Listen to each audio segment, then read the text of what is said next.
Long ago, in the heart of Africa, lay the great village of Nkutu, blessed with fertile lands, flowing rivers, and hard-working people. For generations, the people of Nkutu lived in peace, farming, fishing, and celebrating life under the bright moonlight. But all of that changed when King Barisa took the throne. Barisa was not like the kings before him. He was powerful, proud, and greedy. With his guards and advisors, he ruled with fear. He claimed that the land, the rivers, and even the animals belonged only to him. Slowly, he began taking what was not his. A farmer's yam barn, a widow's goat, a family's fertile land, Barisa seized them all without consent. At first, the people complained in whispers, afraid to speak too loudly. But soon, the village grew restless. Their laughter faded, their festivals stopped, and fear settled like a heavy cloud. One day, Barisa heard of a beautiful piece of land belonging to a humble farmer named Keto. The land stretched wide with palm trees, cassava fields, and fertile soil that never dried even in the hottest season. Barisa wanted it for himself.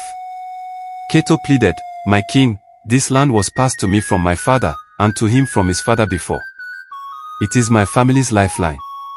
Please, leave it with me." But Barisa's heart was hard. He laughed bitterly.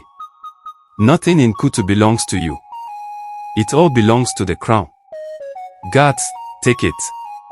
And so, the land was taken. Keto was left with nothing but tears in his eyes and sorrow in his heart. That night, he walked barefoot across the soil, crying bitterly.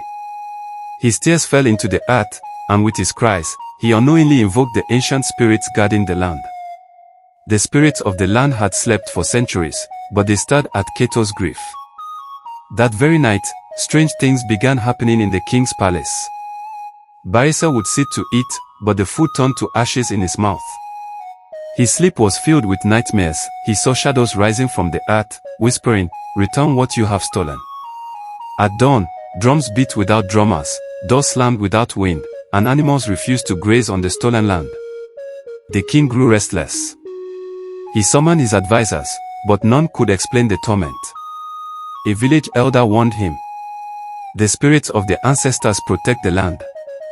Return what you stole, and peace will come." But Barisa scoffed. "I am the king. No spirit commands me." Days turned to weeks, and the spirit's torment grew stronger. The king would wander the palace at night, shouting at invisible figures. He began returning some of the stolen property, one by one. The goats went back to the widows, the barns back to the farmers, the houses back to the poor. But when it came to Keto's land, Barisa refused. "That land is perfect. I will never give it up." The spirits did not rest. Thunder rolled even on cloudless nights, and the king's strength began to fade. His people, instead of mourning his condition, began to whisper, "Perhaps the spirits have come for justice." Finally, on the eve of the great harvest festival, the torment became unbearable. Barisa, weak and trembling, walked to Keto's land. For the first time in his reign, he fell to his knees. But pride still lived in him. Instead of returning the land, he shouted into the night, "This land is mine. Mine alone." The earth trembled. The spirits rose one last time, their whispers filling the air. The king's body gave way, and he collapsed on the soil he had stolen. 3 days later, King Barisa was dead. When the news spread, the people of Nkutu did not cry. They did not mourn. Instead, they rejoiced, dancing and singing under the moon. For the first time in many years, laughter returned to the village. Keto's land was restored to him, and from that day on, no king of Nkutu ever dared to steal from the people again. The story of King Barisa became a lesson whispered from parents to children.